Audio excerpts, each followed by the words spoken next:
वर्तमान में हम इतने तन्मय हैं, वर्तमान पर्याय में इतने तन्मय हैं कि हमें वर्तमान का दुख ही दुख लगता है और वर्तमान का सुख ही सुख लगता है।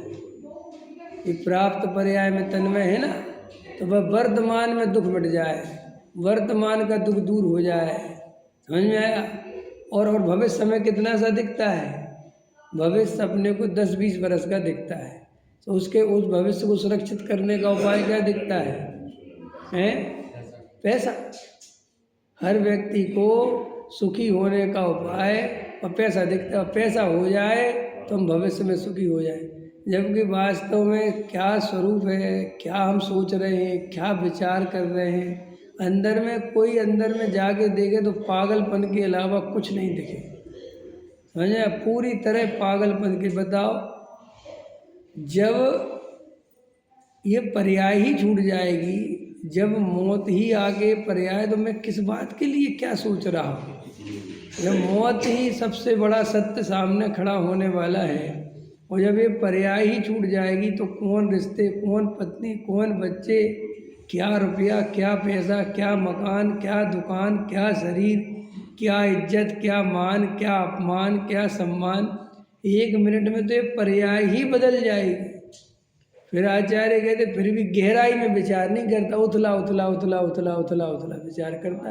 देखो, हम लोगों को ये जो बाहर में बिजी रहने की आदत है, कुछ ना कुछ काम करते रहो, काम करते रहो, इसलिए कि अगर अपन फ्री बैठते हैं, शांति से बैठते हैं, तो अपन को घबराहट होती है। घबराहट क्यों होती है?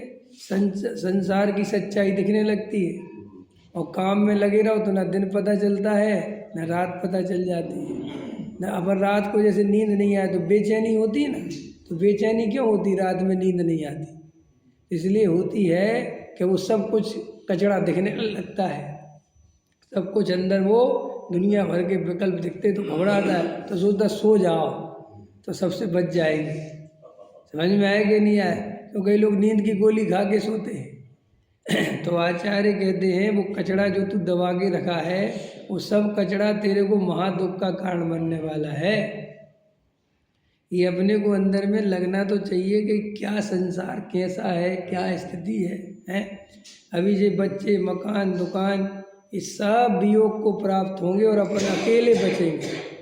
ये पर्याय बदलेगी और अकेले प्राप्त पर्याय में तन्मय है बस।